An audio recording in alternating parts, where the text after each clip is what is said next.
my first meeting with Michael Jordan, not quite broadcast appropriate. Went to my first practice on the road. I was sitting on the sideline of the court, walked in, sat down. Everybody was getting ready to start shoot around. I was with two male coworkers. Michael looked around, walked right up to me and said, "Excuse me, miss, can you go get me some coffee?" Oh, oh yeah. The two men next to me who know me very well went, "Oh boy. Oh God." I said, "Excuse me, sir." And something not so nice came out of my mouth. And he tilted his head to the side. If it was a movie, it would have been breathless silence from everybody. He puts his hand out and he goes, "Michael Jordan." Oh. And I said, "Mandy Cohen. I'm the producer here and I do not get coffee." And he said, "Fair enough." And then I said, "That being said, I would like some, so I will go find us some coffee." Then you are in Australia right now. You're talking NBA basketball. You're talking great teams. You're talking great individual players. Takes it off, and there's number 23, and of course Johnny goes nuts. So we're all getting goosebumps thinking about it now. I just tried to go out there and play my game. I have no idea what you're talking about, Adam. I don't like anybody. I'm not a people person. Strand, you make the pass, yes. Christian, can you catch the ball? Yes. All the stars were aligned and all the muscles fired at the right time, and I was able to get off the ground and throw one down. I was saving that as a surprise for you.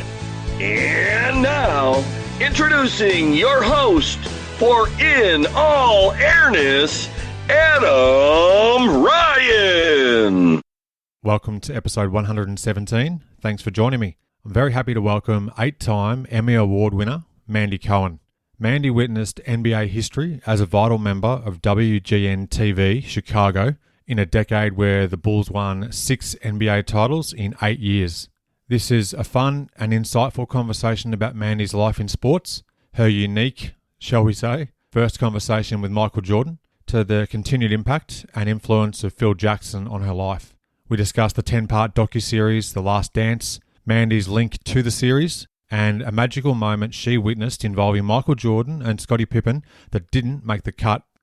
Plus, we delve into what it was like to cover the Chicago Bulls on a day-to-day basis at the height of their collective fame.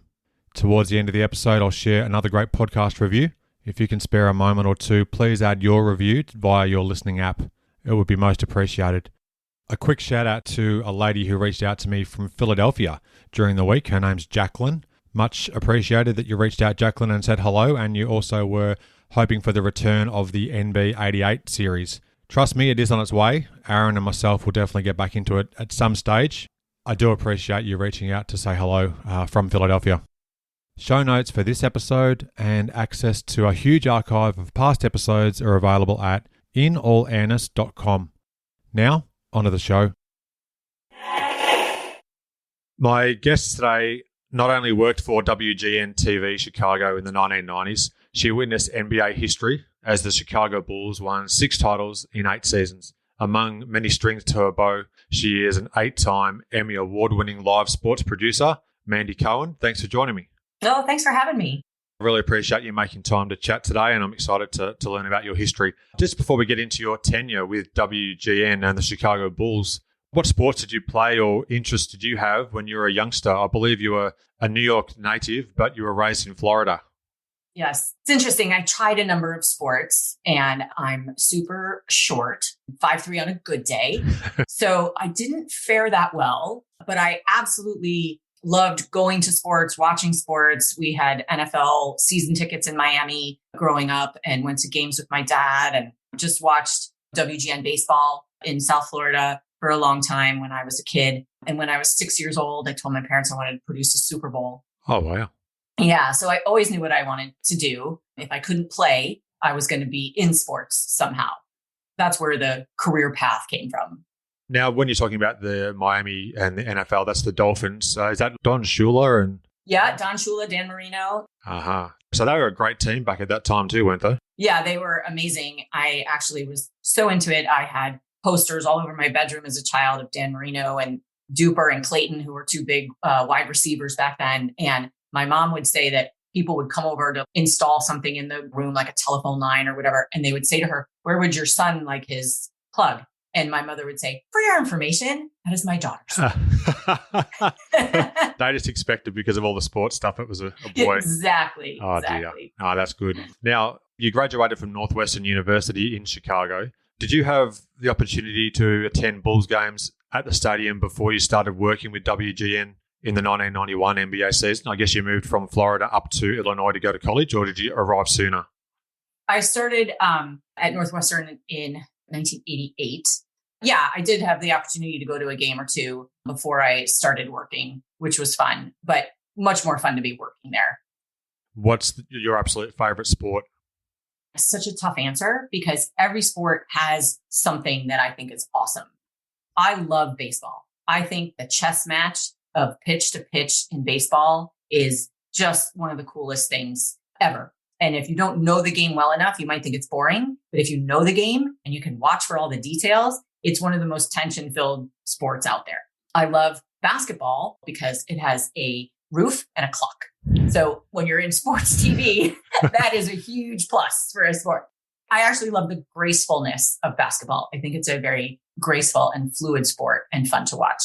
As bad as football gets a rap here in America, it is a very American sport. And I do love it. I grew up most of the games going with my dad. It's such a wonderful memory I have of spending that time with him and having that bond with him over football. And that's continued my entire life. So I love football for that reason. It's hard to pick. Do you have a favorite game that you attended when you went to football with your dad? Talking about your favorite memories there.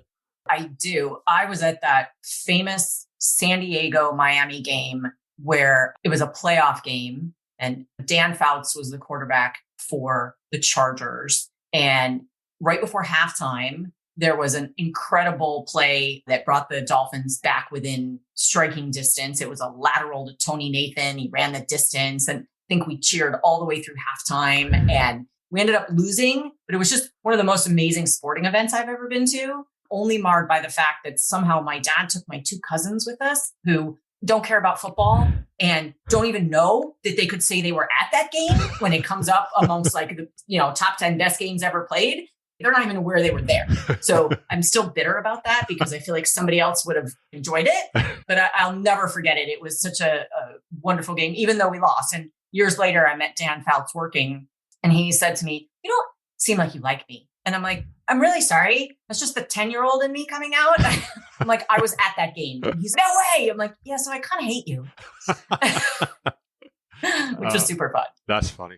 So in terms of your career, just setting the scene here for our listener, WGN and Sports Channel were the two broadcasters of the Bulls championship seasons in the 1990s. Sports Channel was rebranded to Fox Sports Chicago in early 1998. Our listeners likely familiar with the on-air WGN talent of that era, including Wayne Larrabee, the legendary Johnny Red Kerr, and Dan Rowan, just to name three. How did the opportunity to work for WGN present itself, and did it go back even to when you were at Northwestern? It did. Yeah. I started my sophomore year. I got very lucky. I went in to interview at WGN for a stage managing position in the booth with Harry Carey. There were over 500 applicants for the position. I was the only female. Oh my goodness. Yes. And I think that Harry was getting older and slightly cantankerous. And so they said, "You know what? Maybe he will be better with her. Let's just give her a try." And so pure luck in my mind that they decided to take that chance. And he and I hit it off very well. For some reason, he took me bossing him around way better than if a male figure was bossing him around. So he and I started a long friendship and wonderful relationship over the 8 years that I was there. But that's how it started. So I did the summer, and then that rolled right into basketball and whatnot, which was amazing. And again, felt super lucky. Do you remember maybe in the interview what question or questions may have been the key to separating you from everybody else, aside from the fact that you said you're the only woman there? I don't actually think so. I had been interning at a sports station. I had worked at a station in Miami. I had already worked at the station downtown Chicago for the local NBC there, doing their nightly sports stuff and editing and stuff like that. So there's a chance that the experience I already had in sports TV had helped somewhat over people who were just applying with no experience. But I think it was just a uniqueness of my application in that I was female and interested in this position because it was going to be almost 162 baseball games. Just for those unaware, Harry Carey is an iconic figure, baseball broadcaster for decades and decades. He passed away just before 2000, but was an absolute icon of the game. So it's a pretty big deal, to say the least, that you're involved with him at such a young age as well. Now, your roles with WGN, including graphics producer, you were then an assistant director and then became producer. What do you think was the secret to developing relationships with the on-air talent and even those behind the scenes and in the production trucks? I think that's really crucial to any role in sports TV. They are the voice and the face of what's going out there. So we used to joke with Wayne Larrabee, anytime we would mess something up in the truck, say going to break or whatever, I would get in his ear and go, "Oh, Wayne, you look pretty bad on that." And I'm like, "Sorry, that was our fault." No one knows me. They don't know me. They know Wayne. So it sounded like Wayne's mistake. So that's why the relationship and the trust that you have to develop between yourself and the talent is so important, because they are trusting you to make sure they don't look stupid. They can only do so much on their own. Obviously, they control what they say, but if you're going to put up images that they have to react to, there has to be a trust level there. So you work a long time to get to know them and what they're comfortable with and how they like to do things, so that the trust develops and then you're there and can work through anything together. Did they always have an earpiece in that you'd be communicating with them throughout the game? How does the technology differ between how it was back then in the early 1990s to what you're dealing with now, when the technology just seems to be so far advanced these days? Is there a massive difference? It's funny, in dealing with the talent, I'd say almost nothing has changed. You're wearing a headset in the truck, you're connected to them on the court. They have a way to speak just to you, which is called talkback. So they hit a button and it just comes into the truck and only the people there can hear it. That's how we talk back and forth. "Hey, do you want to do this here?" "Hey, I have a package on Michael Jordan here." "Okay, great. Next dead ball." That's what we're doing. Even during the pandemic, where people have stayed home to do broadcasting, they're still being spoken to through an earpiece, a headset, and able to talk to the producer wherever they are, separate from everything else. Were there tape machines back at this stage, or had the digital age began to emerge? How did that progress in the 1990s? Well, yeah, I'm going to date myself super badly right now. When I started, we were still using 2-inch tape. Oh, okay. Yeah. So I'm so old. Oh my God. We moved to 1-inch tape, which were these giant reels where you spooled tape off of them and had to wind them onto a machine and then fast forward to the point that you wanted. And you had to know where it was and how far into the tape it was. And they were heavy. They were so heavy. So I had to have help carrying around stuff that we needed to travel with, because I was so tiny. I'm like, I can't carry 10 of these. It's insane. And now I can carry it all on like a tiny little stick. That technology is through the roof.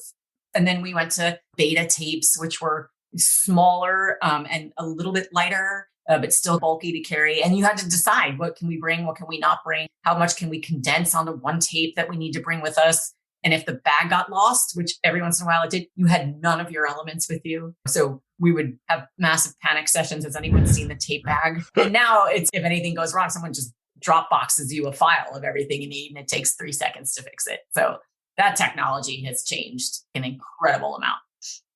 Now, in terms of your role with the graphics producer, I guess it's literally what it sounds like. You're responsible for ensuring that all the appropriate graphics appear on the screen at the right time. How much in advance would those graphics be prepared? I think it depends too, if you're doing every day or every broadcast, every game. Then you have a running list of things and you're developing them as the games go on. If you're doing a football game once a week, you spend all week preparing those, all week. So you start out on Sunday and you've got your main thoughts, and then you refine as the week goes on. You're working on all of those depending on what changes with the team that week as well and what trends you see. And then you work with the analyst who, again, they're the voice of it. So they have to be comfortable with the numbers you've chosen. If they decide explosive plays for a quarterback is 10 plus yards or 15 plus yards, that's a big difference. So you have to work very closely with the analysts on what they think is important, and then honing those down so that they're readable for the viewer and digestible for the viewer.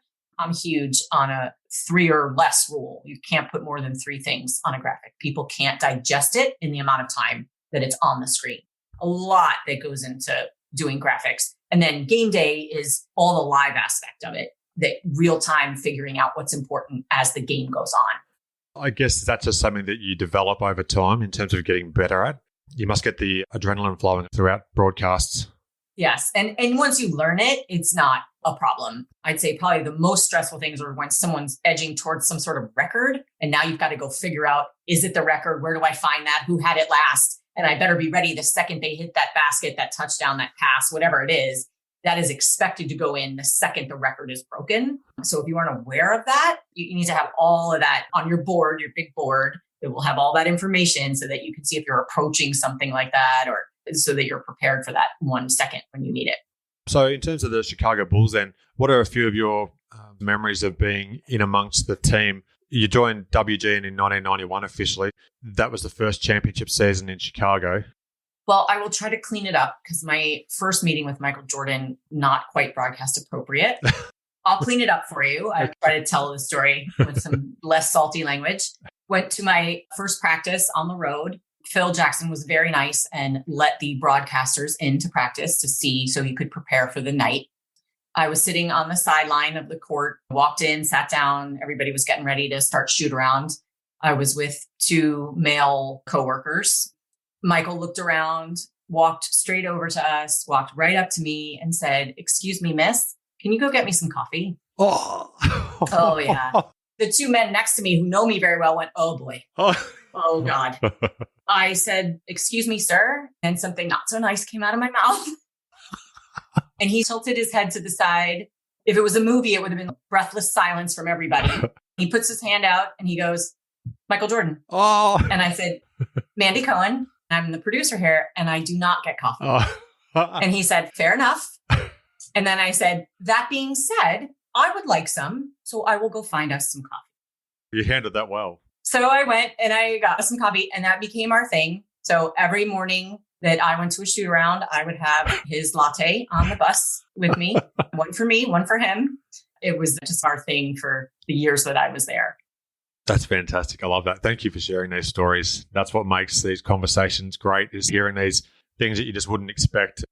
So how did you find interacting with Phil Jackson, who had just recently taken over as head coach from Doug Collins the year prior? How was your relationship off court with Phil, and how did that develop as the season went on, leading to, of course, the first championship in Chicago for the Bulls? I can't say enough about Phil Jackson. I love that man. You get into arguments, best coach ever, this, that, and the other. And I just tell people, I'm not going to even have this discussion with you. He is amazing in ways that you will never even know. I feel so privileged to have been around him at a young age, a wonderful human and very welcoming, but also he didn't coddle. He treated me with respect. Even in my 20s, I was young. I was the only female there. He was slightly protective of me. Players would put some videos on the plane and he would go, "Yeah, let's not watch that this week. Mandy's here." And I'm like, no, it's fine. I don't care. He's like, "No, I care." Oh, that's nice. He was a little bit protective, knowing that I was the only female around and young. I learned so much being around him. I tell people all the time, I didn't even realize it till much later, but I think a lot of my leadership style comes from what I observed him doing. Oh, wow. Yeah, I'm grateful in ways I didn't even realize until I was older, what I learned from watching him deal with all those personalities and how amazingly he got them all to play together. I've gotten reviews of my performance at work, and everyone always says, "You're very good at realizing what everyone needs to make them work as a team." And what does that sound like? Like Phil Jackson. That's Phil Jackson. He took everybody and everyone knew their role and everyone thrived in their role and everyone was happy in their role. I didn't realize it until later, but I really saw that and took it with me as a learning experience. And how lucky am I that I got such a wonderful person to learn from at such a young age. Yeah, that's fascinating. So did he also hand out books to you guys as well? He gave the players something to read? Yeah, the books were so fun because on WGN, we used to do a feature about it every year. We would go around and ask everybody what book they got. And then we would ask them about whether they read it and whether they liked it. And it was the same every year. Steve Kerr's like, "Oh, plowed through it in a week. It was fantastic. It was an autobiography of some military general." I don't know, right? Some really great book. And then you've got Ron Harper, God love him, who's like, "I don't know, I started it. At this rate, I'll be done by the end of the finals."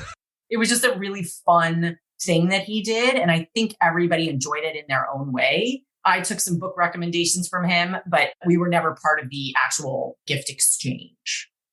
I assume then you would have read Phil's books, Sacred Hoops, 11 Rings. He's got another few that I can't think of off the top of my head, but reading those years after being around Phil and the team, they probably would have even added more impact and filled in some of the gaps over the years as well. Yeah, he's such an interesting human, right? His basketball mind is obviously incredible and his ability to deal with people is incredible, but he's had a number of experiences that just make him a very unique person. I got to know some of his family when I was there as well.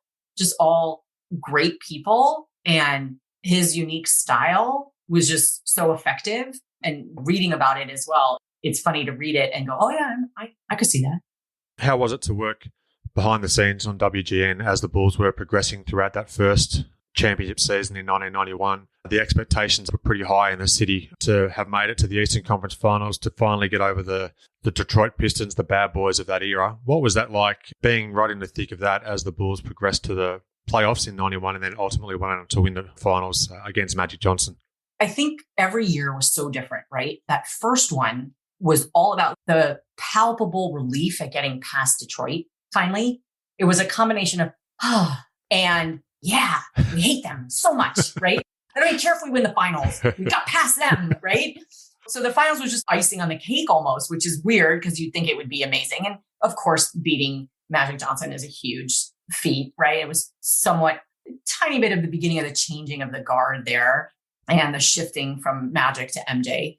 So that first year was really different. And then the expectations just leveled up each year. And then it was, we don't care who we're playing in those early rounds. We know we're going to get past them. It got to be more and more tense about who you were going to reach in the finals. So that first one was just so different in that regard. It was like that first time you're like, okay, yes, we're good. What was the favorite part of game day for you when it came to Bulls games? I always used to call it tongue out. Yeah, because the day is fine. You're setting up, or you say hi to guys when they walk in, and everyone on the team was wonderful. Phil never had anybody there that wasn't a good person. It was such a lovely atmosphere at all times. Although I know The Last Dance didn't really bring that across. I think it was a very nice environment for the most part. But the best part of game days was whenever in the game, the first few minutes or the last few minutes or somewhere in between, the tongue would come out. So be playing basketball, whatever, game's just going. And then all of a sudden you're like, there it is, game over. So the first bucket where his tongue came out as he was going to the hoop, you're like, he just kicked it into second gear, right? Like, we're done. I hope it's not 20 points in the next 3 minutes and the game is over, because that's a bad broadcast, but here it comes. That was always my favorite moment, whenever he decided that enough was enough. Yeah. And he was just going to take over. I love hearing that. That's great. How did you react when Jordan retired? Obviously, he suffered the tragedy of his father's murder. He was contemplating a change into baseball, perhaps October 1993. What did you make of that retirement, and how shocking was it at the time? Oh, I don't know that I've ever been more shocked in sports than that. It came out of nowhere. To me, even being on the inside a little bit, it came out of nowhere. We couldn't wrap our head around it. Normally in TV, you get an idea someone's ready to retire or they're heading that way, right? So you start editing compilation of their career and you start making sure you have that in the hopper so that when it does come, you're boom, here's the video. We just added his press conference about retirement to the end of it. We're good. And we just were like, well, what? Oh my God, what just happened? And then all those ridiculous rumors started about why. I don't really think many people on the inside believed any of that. It was heartbreaking what happened, and him going into baseball. We all said, well, he's so competitive. He's going to be good at whatever he does. But looking back on it, it was shocking. I'm not ashamed to say that I shed a tear over here in Australia, because that was at the height of my fandom of the Bulls and Jordan particularly. And only 4 years into me having followed the game, it was crushing to hear that he had retired. It made massive news over here in Australia, as it would worldwide. But I was almost inconsolable at the time as a 18-year-old. We knew it was never going to be the same. Wow, we just had this incredible run. What? Jarring, to say the least. You shared a great photo online from your WGN days where you were on the set behind Michael Jordan. Scottie Pippen and MJ seem to be putting on their microphones, perhaps, and Wayne Larrivee and Coach Phil Jackson are there looking on. How was it to deal with these guys who are at the height of their respective fame, we're talking about obviously since Jordan came back, it might have been circa 1996 to 72 win season. That photo has a fun backstory. Those guys were all incredible. The media requests were through the roof the entire time. I've never seen anybody manage it as well as Michael did. He always knew who was broadcasting. He always knew what was going on. And I'll back up and give you a story to set up that photo. Please. We would be in the hallway of the stadium, whether it was Chicago Stadium or the United Center, and you would see Ahmad Rashad from NBC standing there, and you'd see Craig Sager, and you'd see me, and you'd see somebody from Sports Channel, and he's walking down the hall, and I'm thinking, oh, I'm supposed to get him tonight. I'm not going to compete with Ahmad Rashad. So in my head, I'm already reassembling, okay, who else can I interview? What else can we do to fill in the gap? Da, da, da, da, da. He goes, hey, Ahmad. Yeah, no, you're Saturday. I'll see you Saturday. Yeah, Sager, you're Thursday. I'll see you Thursday. Sports Center, you guys are tomorrow. Today's Mandy. That's great. And you were like, oh, wow, he just gets it. He just gets it. Ahmad didn't need him that night. He knew how to work it, and he knew that I wasn't going to bug him again for another month. So that photo, trying to get the three of them together with Wayne was like pulling teeth, because finding a time that all of them were willing to stay, and it was a longer form show we wanted to do, because you can't get those guys together and do 3 minutes. That's no good. So we wanted them there, probably going to take an hour, right? So that's asking a lot. I worked the three of them so long to get them to say yes and to find a day that worked. And it was so bad. Phil was fine. Whatever the two of them decide, I'll be there. Great. Thank you. So then Scotty fell second, right? He's like, yeah, fine. Just get MJ to agree. Okay. All right. I'm on it. Now, we used to go to Toronto. So I slipped off to a cigar store that Michael loved. And I said to the guy, hey, here's who I am. I need your best, whatever you have, the best thing he loves, whatever it is, give me a case of them. And the guy's like, okay, sure. I'm like, yeah, I need them. I got to have them. He's like, okay. So he gives me all these cigars. I pay for them. I'm like, I don't know how I'm going to put this on my expense report, but it'll be in there somewhere. So I get back on the plane. I go back to his little compartment area. He's back there with Scotty. He's like, what do you want? And I'm like, I have something for you. He's like, oh, what is that? I go, not until you agree to do this interview. So he's like, fine, you've worn me down, right? So it was such an accomplishment, I felt like, to get all of them in that room to do that show with Wayne. That was me hugging him as a thank you for asking him for an hour of his time. That's fantastic. Thank you very much for sharing that. Now, you've been involved in the TV sports industry for more than 30 years. And in the lead up to our chat today, you told me that you never met an athlete who was as intense as Michael Jordan. We'll discuss The Last Dance in just a moment. But what interactions or observations from your time around Jordan in particular demonstrate the intensity that he has and is obviously well known for and was shown throughout The Last Dance too? I always tell people Steve Kerr was the master 3-point basket. And at the end of every shoot around, and this is true of any basketball team, college, I imagine even high schools do it, you do that half court shot, right? And everybody takes a half court shot to see who can make it. So they were no exception. But a lot of times we'd have to stay until Michael hit more than Steve. Just weren't going anywhere, would hold up the whole bus until he hit more. That was just his personality. He was not going to lose at anything. You could see it in just every little detail. There was one time we got on the plane after a game and we're flying home, gets on the plane. He comes running up to me right in my face. And he goes, I did not travel in the second quarter with 8 minutes to go. And I'm like, okay, first of all, I have nothing to do with that. So why are you screaming at me? I did not ref the game.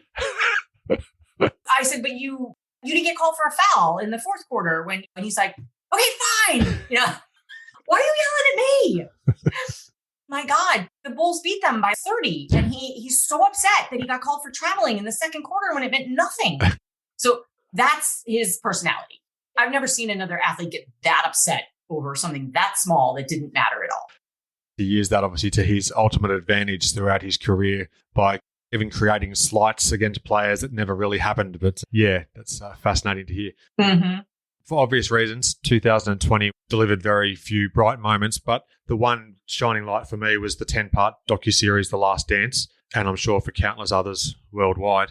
I'll ask about your link to the series in a moment. But first of all, what did you make of those 10 episodes chronicling the 1998 season, but as a backdrop, all that happened prior to that? I thought it was amazing. They uncovered footage that I'd never seen, which I didn't think was possible. Yeah, true. I don't know where they got some of that stuff. It was insane. I actually emailed one of the producers and said, I don't even know how I could be more impressed with the amount of footage that you found. So I think that was really cool. The behind the scenes stuff, I remember them being there and shooting all of that and then never seeing the light of day and thinking what a sad tragedy that was, because there was a lot of behind the scenes stuff that would be pretty cool. So I'm glad that Michael agreed to let somebody see that stuff and do the documentary. I think they showed the complex nature of him pretty well. It was a good representation of everything that happened during those years. I don't think they skipped any big parts. I don't think they missed anything. They really handled it well. I think they gave voice to so many people who weren't around, which I thought was really impressive too. Jerry Krause, David Stern, they're a big part of the story. You can't tell it without Jerry Krause. He was there all the time for everything. So in order to find all those old interviews and work his thoughts into it was big. Did you have much to do with Jerry Krause? He was painted as a bit of a villain for a majority of the series. And then towards the end, some of the players did give him his due.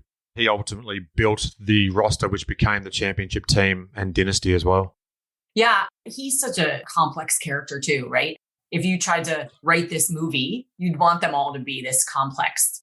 So Jerry just became the common enemy, if you will. You travel with the team, you spend so much time together. That's your family. So if somebody is perceived as an outsider and threatens the family in any way, the family rallies around, right? And then makes that person the common enemy. So I think there's a little bit of that happened. It might not have been as justified as it was. Now, Jerry was very nice to me. I had a lot of interactions with him. He was around all the time. We had him on WGN all the time and was always very nice, easy to talk to, and helpful with me. So I have zero complaints. I also believe he helped build the team that ultimately went on and the template for what the team was. So I think he is due some credit, whether you liked him or not. I think it was a little bit of the cool kids versus not. And that's never a good dynamic in life, but it happens. And he held his own. Michael's going to tease you. Michael's going to tease you. But I also will argue if Michael's not teasing you, that's a bigger problem. I hadn't thought about it that way, so that makes sense. Now, in terms of The Last Dance, you were interviewed at length as part of the extensive research phase for the program. Unfortunately, like a former guest of the show, Jack McCallum, he didn't make the final cut either. Based on the photo that I saw of you in an online article, I think you were interviewed near Staples Center in LA by the looks of things. Mm-hmm. Were you chatting with the director, Jason Hare? And second part, how would you compare that interview experience and what you provided to them over that period of 90 minutes with the eventual omission from the series? So it wasn't Jason. It was one of the other producers who was wonderful. I know that they interviewed so many people.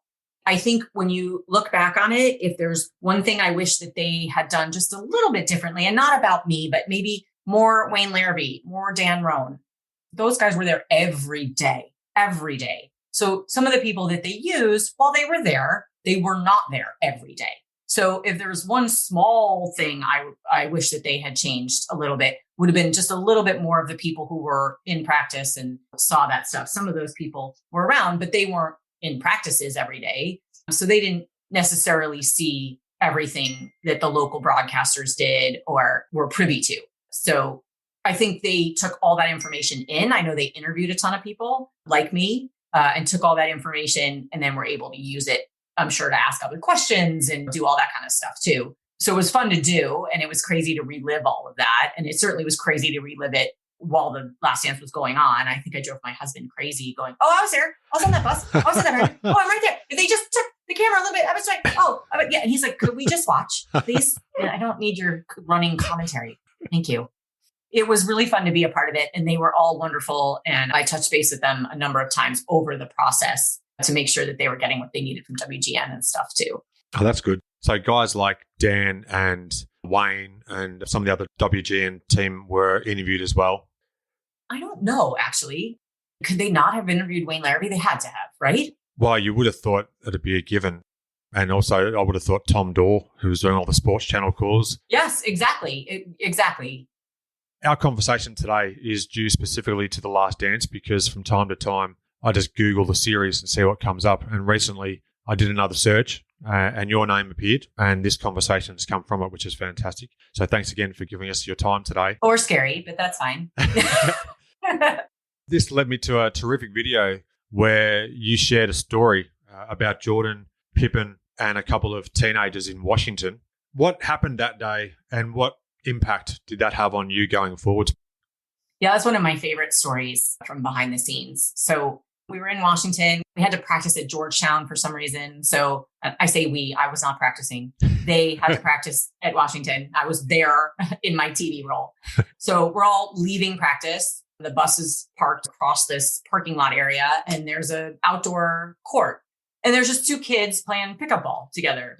And we're all walking toward the bus and Jordan and Pippen look at each other and they walk over and they just say to these two kids like, hey, you want to go? And the two kids were like, oh my God, are we really seeing this? I don't know if they played horse or whatever. They played with them for a few minutes. We all got on the bus and Phil being Phil, he said, we will wait for them until they're done. So I sat on the bus and watched out the window. No cell phones, no video cameras with us, no nothing. So in this day and age, that would have been shot and posted to Twitter and the kids would have put it on Instagram, whatever. But there was nothing. There was nothing. Nobody had a phone. So there was no record of it except the 20 of us on the bus watching. I think I said this in my video, but I feel really bad for those kids because there's zero chance anybody's ever believed them that happened. Just what a moment. I can't imagine what those kids felt. You're just out playing pickup ball and here come two icons in the game and they mess with you for a little bit. And you get to say for the rest of your life, you played with Michael Jordan and Scottie Pippen. So it was just one of those moments that because there's no record of it, it was so special. It's just fantastic to hear. And when I saw that video the first time, it just gave me goosebumps. And hearing you say it again now is very similar. This might be an impossible question to answer, but you were there in Chicago for all the Bulls championships in the 1990s. Do you have a favorite season? Yeah, cliche, but that 72-10 season was just amazing.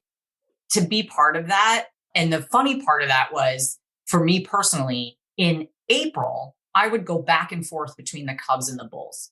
When the Cubs needed me, I'd try to do both in a day, which is so crazy. I'd do a Cubs day game and then rush to the United Center to do the basketball game, or the team would go on the road and Sports Center had the game, so I'd stay back and do baseball. So I went back and forth. The Cubs that year went like 0-14 to start the year. So I'm getting on the Cubs plane one day and they're like, oh, look who's back. Oh, man, I guess you left that other team for a little while, huh? And I'm like, wow, okay. One team doesn't lose. One team doesn't win. Where would you rather be? And they're like, oh, it's so mean. And I'm like, win a game. They've lost less games than you have. That's ridiculous. It just was such a crazy thing to be part of. We were in Denver for one game and it was the ultimate tongue out moment. We're going through this stretch of wins because to go 72-10, you have to win. You have to have a lot of long win streaks. We're in the middle of one and Denver is just, we're not playing well. I don't know if the altitude was a problem, whatever. They're out there and we're starting to get a little nervous in the truck. Could this be a loss, right? And then I'm like, no, there it is. There it is. There's the tongue. We're good. And 25 straight point run. And the crew that we were working with in Denver was like, what are you talking about? I'm like, oh, the tongue is out. So it's kind of over. And they're like, you're down 25. And I'm like, yeah, it's good. You'll see. He just took over. They made this incredible run. And the crew was like, wow, that was something. Yeah. And I don't know, the Bulls went on to win handily at that point or whatever. I can't remember. But that was the special moments you had that season. It was just such a crazy thing that you could go the whole year. It was 10 games. When you're setting up segments where you might be interviewing some of the lesser known players who don't get all the airtime, guys like Randy Brown or Steve Kerr, Judd Bushler, whoever it might have been, was there a particular player that you gravitated to or found was a really interesting person off the court? Australia's Luke Longley was obviously part of those Bulls teams in the second three-peat. Well, they were all so wonderful. I loved Luke. He was always wonderful to be around and just ridiculously tall for me. So he was once in a pool at the hotel And I jumped in thinking it was the shallow end. It wasn't. I forgot how tall you are. So he was great to have around. Kerr, Wennington, Bushler, all those guys were so great and just really good human beings. Bill Wennington, when the team went to Paris for the McDonald's Championship, Dan Roan and I went over there to cover it. We managed to finagle that trip with some crazy story about how we had to be there. Bill was so great. He did a day in Paris with us and we took him to the Louvre. We went shopping and we had him sipping coffee at a cafe. He would just do anything. So much fun. Personally, those guys, they all treated me like a little sister. This was so long ago. I went on a date. Guy took me to a Blackhawks game. Okay, great. Love that. Sitting in the stadium and we're facing each other, chit-chatting while the game is going on. He keeps looking behind me. And he's looking behind me and he's looking behind me. I'm, is something wrong? And he goes, I think Judd Bushler and Bill Wennington want your attention. And I go, what? So I turn around and they're like, hi, they're waving and carrying on and whatever. And so they get up and I'm like, oh God. So they come over and like any good big brother, they thoroughly embarrass me. I'm like, okay, that guy's never calling me again. And sure enough, that was the end of that. I'm like, thanks, guys. They're like, no, he was no good. That's the kind of guys they were. Just regular people that happened to play basketball on an amazing championship team and were happy to do their part. Were just a ton of fun to be around. Can you imagine that Steve Kerr would go on to have the career that he has had? Obviously, he was clutch in 1997 in Game 6 there versus Utah. But to go on and do what he has done and coach the Golden State Warriors and have that success there is quite an incredible achievement above and beyond what he did on the court through the 90s. Yeah, I have zero surprise at that. He is just an amazing human. He was such a good basketball mind. I'm not putting words in his mouth, but I bet he might say the same thing that I said about learning from Phil on how to operate. And he just would have taken that all in and assimilated it and then put it back out there. So his success is no surprise to me. He is just a wonderful human combined with an incredible basketball mind. Well said. And you mentioned Bill Wennington, still works for the Bulls radio to this day. Mm-hmm. He's also guested on the show here twice, which has been very generous of him. And he was the very first person I had on the podcast back in late 2012. So love it. Yeah, I've got a very soft spot for Bill Wennington. He's a good guy. I mentioned in the intro that you're an 8-time Emmy Award-winning live sports producer. I must ask you about those wonderful awards. You worked for NBC at the 2004 Olympics in Athens, Greece, and then you spent more than 15 years at ESPN as a producer. I'm certain you've been involved in some incredible moments throughout that span. What are a few things that come to mind and obviously led to some of those great achievements in terms of the Emmy Awards and whatnot? I probably should say that I'm a 2-time Emmy winner because 6 of those 8 have something to do with Michael Jordan. So I'm not really sure I can count them as my achievements. I think I'd bundle them in. Yeah. Super lucky to have all those last second shots and those wonderful games. He was so easy to package into something that would win an Emmy. I guess I would say those were not difficult Emmys. So I laugh that a lot of those are connected with him and the championship run.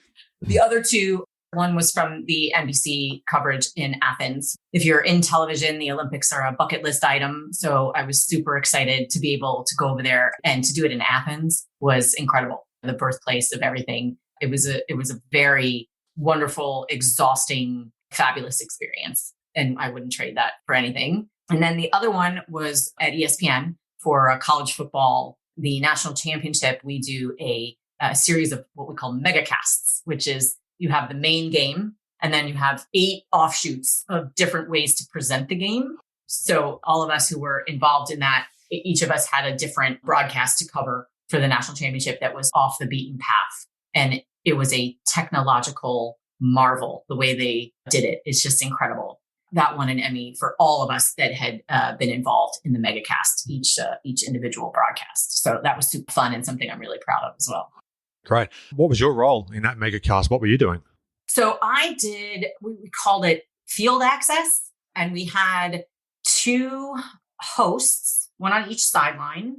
We had the analyst side. We rotated a different analyst every quarter, and they just called the entire game from the sidelines. They could walk around and talk to anybody that they could get their hands on. They could analyze from the end zone. They could wander around. And they went back and forth across the field, speaking to each other. The crosstalk was very interesting as well. And the broadcast had multi-boxes everywhere with the talent and the game and everything that we could possibly put up there, CNBC-like. It was really fun. ESPN's great about saying, here's what we'd like. Now you go do. Being able to be creative with how we did that and brought a different perspective to the game and weren't tied into the traditional broadcast method. So if you were interested in some of the Hall of Fame coaches we had on as analysts, you got a full quarter of a different analyst from either side. So we had 8 different analysts coming on to discuss the game in a different way. Sounds like a very unique setup there. You mentioned near the start of our conversation that you love to produce a Super Bowl. Ultimately, would you love a possibility of being involved with a Super Bowl in the years to come? Football is definitely my favorite sport to televise. It's the hardest. It's the most work. It's the most intense, but it's the most rewarding. I enjoy doing football. I'd hope to get back to that someday. It's funny. You say when you're that young, and even growing up in the business, oh, I'm going to produce the Super Bowl. And then you see the headaches that come with that. And you're like, maybe I don't need to produce the Super Bowl. Now, if someone asked me to produce the Super Bowl, more than happy to produce the Super Bowl. It would be an amazing accomplishment. I think the problem with that level is there's only been a couple people who have done it. I would have to have somebody who truly believed in me and in my knowledge of football and my ability to be able to do that. Do I think I could? Absolutely. It is literally the Super Bowl. So it's against which all other things are compared. I think that the narrow scope of the people that have done it and probably will do it in the near future, I may be getting too old to get there. I hope not. I certainly hope that it is something that happens in the future for you. Thanks. You were only 6 years old when you said that you wanted to do the Super Bowl. Yeah. That'd be pretty cool if it does come to fruition at some stage. Yes, it would be. I think we actually have video of me talking about it at that age. Oh, fantastic. Which would be kind of cool. Oh, that's great. Well, Mandy, it's been a real pleasure to have you on the show today. I thank you so much for giving time to some guy in Australia to talk about your memories. And I wish you every success in the future. Thank you so much. It was so much fun to spend some time with you. Thanks for listening. I welcome your interaction with the show. You can suggest topics or guests you want to hear conversations with. Send me an email. Audio clips are welcome. inallairness@gmail.com. Time now to share another great review from a fan of the show. Thanks to Buey Hohang via Apple Podcasts Australia. And it's titled, Without Doubt, the Best NBA History Podcast. I promise you I did not pay for him to say that. It's rated 5 stars and it reads, get a real buzz every time one of Adam's episodes drop. The latest, featuring the great Bob Ryan, was one of the best. Love it. Thank you, Adam. Well, thank you, John. I believe John is your real name. Very confident it's not Buey Hohang, if I'm even pronouncing that correctly. I look back in the podcast history, and in 2016, John, you added a review. Thanks very much for adding another review, some 5 years hence. Much appreciated, mate. Worldwide, the show is closing in on 180 ratings on Apple Podcasts, with an average of 4.5 stars, with 92 reviews across all providers. Thanks for your continued support. If you add a review, I'd love to read it out on a future episode. Your ratings and reviews are one of the best ways to support the podcast. If you enjoy the show, please do tell your basketball-loving friends about it. Word-of-mouth recommendations are truly worth their weight in gold. Stay up to date with my podcast and subscribe to my monthly email newsletter. You'll receive exclusive details on upcoming podcast episodes, future high-profile guests to appear on the show, and much more. Simply email me inallairness@gmail.com. You can subscribe to my show in various ways. Search for In All Airness, 3 words, on your podcast app of choice. The show is readily available on most listening platforms. Thanks for listening. I hope you enjoyed the show and share my web address with your friends and colleagues, inallairness.com. Check out the podcast archive for plenty more episodes with high-profile guests. Follow me on Twitter @inallairness. Join me next time for another edition of the show.